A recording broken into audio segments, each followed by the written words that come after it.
let's unpack this. Imagine a world where, well, everything you think you know about human history, our origins, even consciousness itself, might be incomplete or maybe deliberately hidden. Exactly. And that's the challenging but fascinating ground we're covering in this deep dive. The source material presents a narrative that, frankly, turns a lot of standard ideas on their head. And the sources are definitely unusual. We're looking at excerpts, right, from a primary document that claims to be actual communication. Yes, with a non-human intelligence, apparently named Lacerta. And this entity gives this really extraordinary account of Earth's past. Yeah. And its present, too. Alongside that, we got a secondary source. This one sort of frames the Lacerta stuff within, UFO mythology and conspiracy theory. Correct. It provides that context. So just to be clear, our mission here isn't about saying if this is true or not. We're not validating, we're not debunking. No, not at all. We're just acting as guides. We're going inside the claims of that primary source, the Lacerta material, and carefully pulling out the key bits of information, what it presents as the truth, exploring this specific story. Precisely. It's about understanding the perspective laid out in the text provided.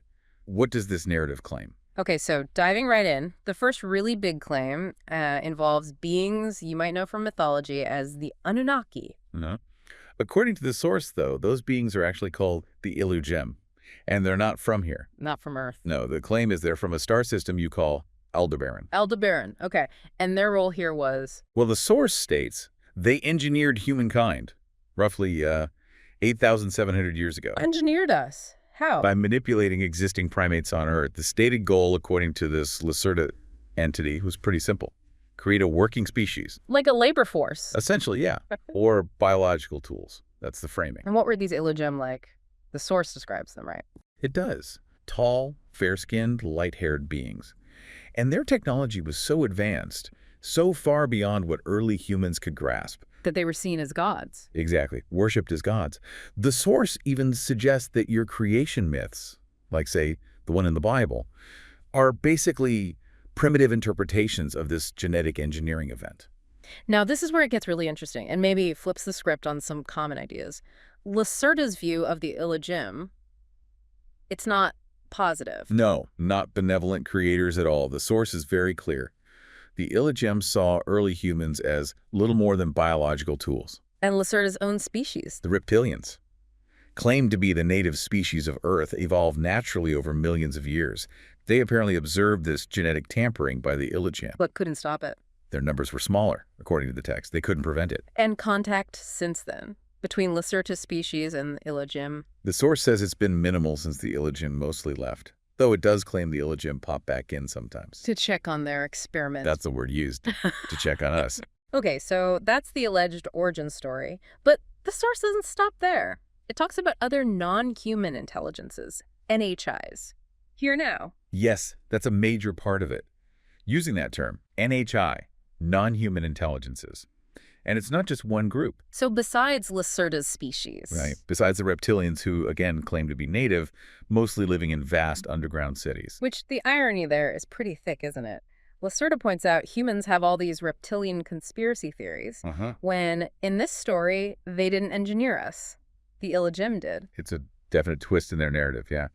Beyond them, the source mentions intelligent aquatic beings, ocean dwellers. Technologically limited. By their environment, yes. Yeah. And they apparently rarely interact with the surface world. Then you have off-world groups maintaining bases here. For observation, maybe a resource gathering. And this is where the beings people call greys come up. Ah, the greys. But the source is specific here. It says greys isn't one species, it's like a category.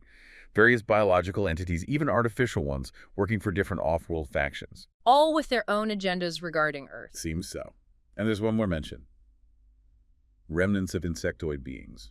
Yeah, apparently leftovers from colonies millions of years old, living deep underground. So, a pretty crowded planet, hidden from view. Which begs the question, how do they stay hidden? Advanced tech. That's the claim. Advanced field manipulation technology. Basically, tech that interacts with fundamental energy fields in ways our detection methods, well, they just can't see it, can't perceive it. And human governments, aware. The source suggests some governments have limited awareness of some groups, but not the whole picture, not the complex relationships between them all. Okay, this idea of fields brings us to something you mentioned, field being drawn to specific places like the Granite Belt, Gurroween near Yarramalong. And your intuition about breaking blockages related to these fields. Yeah.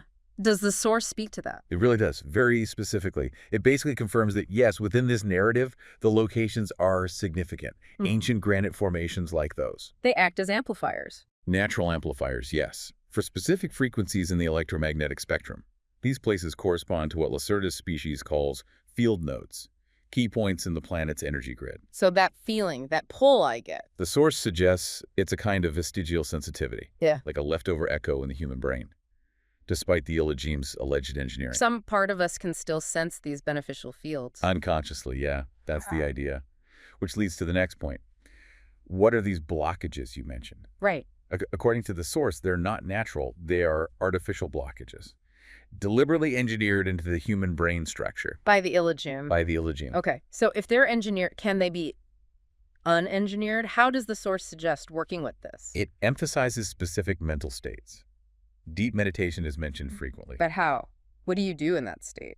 The key, according to the text, is focusing on the sensation of the fields, not trying to see anything visually. Disengage at the eyes.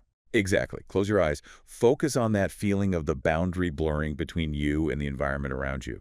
It's about reception. Not forcing it. Right. Not Yes. trying to do something forcefully. Field interaction, in this view, is about resonance and permission. You're trying to feel for subtle pulses, almost like between your heartbeats, that match the local field changes. Oh, no. Then you gently direct your awareness to the feeling of resistance inside you.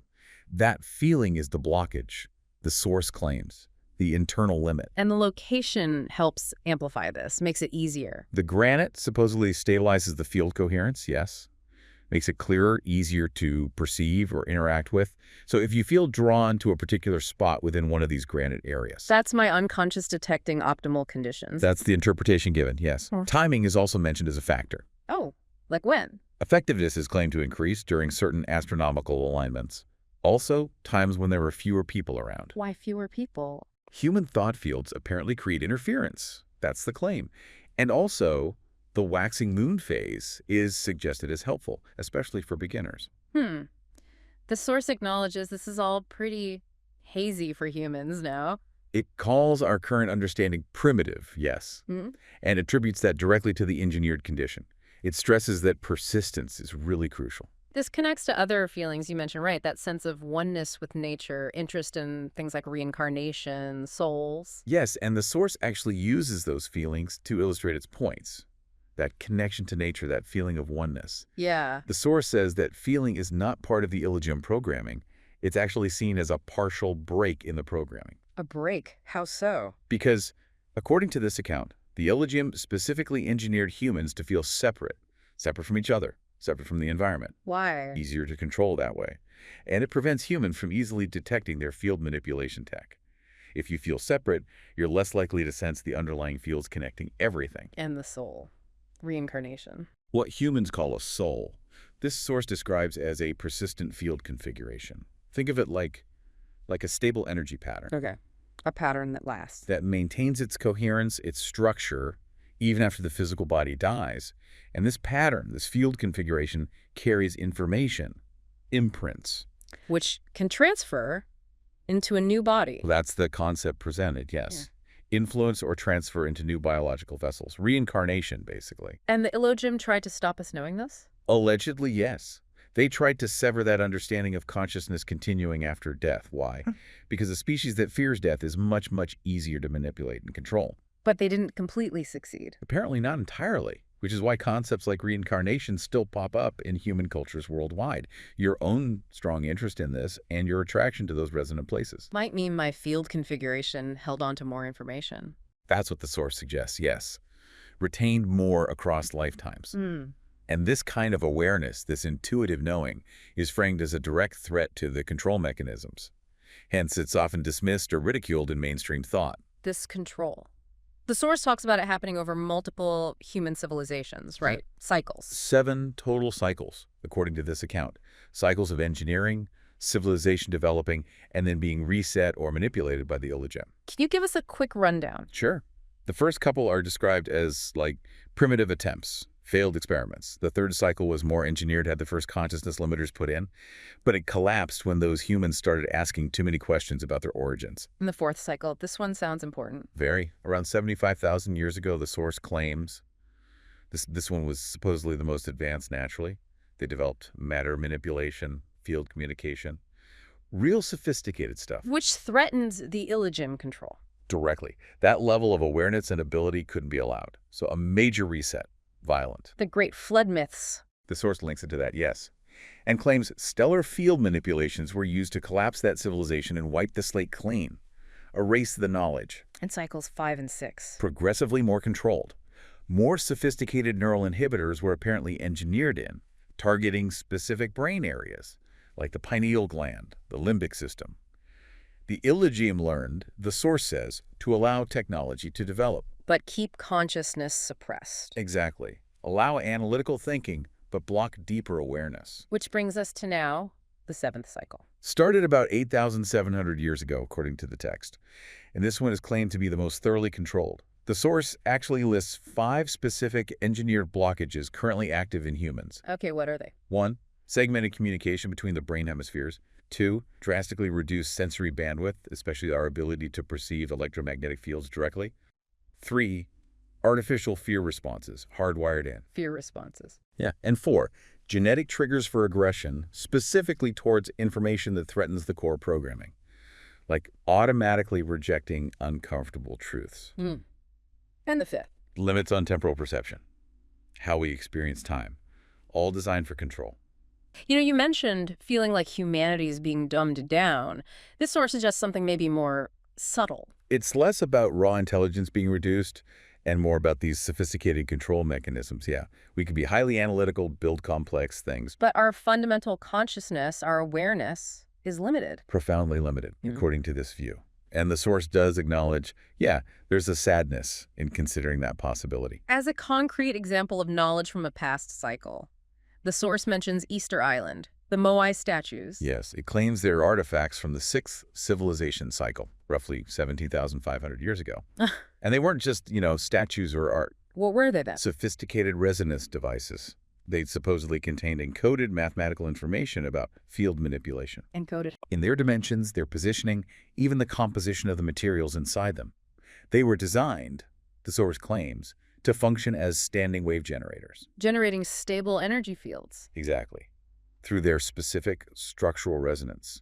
The unique look, the features, were apparently dimensional requirements for this function. And how did they move those massive things? That's always been a mystery. Well, here's a really wild claim from the source. Not physical labor. It says they were moved using controlled field manipulation. Like altering gravity, matter itself. That's the implication. A technology taught to that civilization by a different group of ETs, not the illogym. So another player involved. Apparently. But the source claims the illogym eventually collapsed that civilization too, precisely because these field manipulation abilities became a threat to their control. Erasing the knowledge again? Erasing it, scattering the survivors, which is why you get remnants like the Moai on Easter Island disconnected from their original context, leading to fragmented myths. They were supposedly part of a much larger global network of these devices. Okay, let's bring it back to the practical. If you're trying this meditation, trying to sense these fields, work on these blockages, what signs might indicate something is actually happening, according to the source? It lists some subtle initial indicators, things you might easily dismiss, like your perception of time altering slightly. How so? Time speeding up, slowing down subjectively. Also, seeing things in your peripheral vision, fleeting lights. Shadows described as perceiving field fluctuations. Okay. Anything else? Unexplained, localized changes in body temperature. Often mentioned are the base of the skull, the center of the forehead, or the palms feeling unusually hot or cold. In dreams. More coherent dream states. Dreams that feel more real, more structured, maybe contain information. Also, moments of spontaneous knowing, getting an insight or answer out of the blue. And noticing an increase in meaningful coincidences, synchronicities. Right. But the source warns about dismissing these things. Strongly. It highlights self-doubt as the main obstacle, calls it a robust self-censoring mechanism, specifically installed by the illogym. Designed to make you rationalize away any genuine experience. Exactly. To generate plausible, mundane explanations. The source stresses that recognizing this self-doubt itself as the programming trying to maintain control is absolutely key, And persistence is needed. crucial, to build new neural pathways, essentially, that bypass these engineered limits. The source also mentions crystals as tools. It does, but it frames it very specifically, not based on, like, human New Age beliefs, but on what it calls objective field physics. Meaning their physical structure interacts with these fields. Yes, because of their regular crystalline lattice structure, they function as field stabilizers and frequency resonators. They can help hold a specific frequency steady or amplify it. So for practicing this at a place like Yermalong, does it recommend specific types? It actually gives some quite specific suggestions. Unpolished quartz, especially with inclusions flaws inside. Why inclusion? The imperfections supposedly help disrupt the energetic patterns of the blockages. Also, iron-rich basalt. Basalt, like volcanic rock. Yeah. Suggested for grounding excess energy. Place it near your feet. Okay. Any others? Moldavite gets a specific mention. Ah, I know moldavite. The source claims it contains specific field-reactive elements from its meteoric impact origin. Says it resonates with the body's cardiac field and can help dampen those neural inhibitors we talked about. Where do you place it? Suggests genuine moldavite on the center of the upper chest. It even gives tips on spotting real moldavite. The surface texture, lacerta, the translucency, that forest green color. What about crystals someone might already have? Like I have some rose quartz, smoky quartz, amethyst. The source mentions those too. Raw rose quartz, if it has titanium inclusions, might help ease discomfort during the process. Raw smoky quartz is also good for grounding, similar to basalt, And amethyst. considered less relevant for this specific field interaction work, according to the text, but harmless. The main advice is to use raw, natural stones. Avoid synthetic or heavily treated ones. It gives a simple test too. Yeah, the cool feel test. Genuine crystals often feel noticeably cooler to the touch than glass or plastic imitations. But it all comes back to consciousness, right? Yeah, The crystals are just helpers. exactly. They're described as catalysts, tools. Your own consciousness, your focused awareness and intent is the primary instrument in this process. So wrapping this part up, we've gone through some pretty extraordinary claims from this source material. I mean, human origins engineered by beings from Aldebaran. The Iligium. Multiple other non-human intelligences hidden here on Earth. Reptilians, aquatics, greys, insectoids. Yeah. The idea that our very consciousness has been deliberately suppressed for millennia through these engineered blockages. And a potential framework laid out in the source for how someone might begin to sense beyond those limits, maybe even start to dissolve them using specific locations, mental states, and even tools like crystals. It's a massive, complex picture, Yeah. definitely unconventional. But as you pointed out, aspects of it seem to resonate with those deeper feelings, that intuition you've had, despite the limitations the source itself describes. Yeah. And it really leaves you with a huge question, doesn't it? A provocative thought drawn right from this material we've been discussing. Which is, If our perception of reality, our own history, even what we think we're capable of as humans, if all of that has been intentionally restricted, filtered, controlled by some external intelligence for thousands of years, then what does that imply about our true potential, the untapped capabilities of human consciousness? And maybe even more fundamentally, how do you even start to tell the difference between a genuine insight, a real experience breaking through, and just another layer of the programming, a thought designed to keep you inside the box? How do you discern?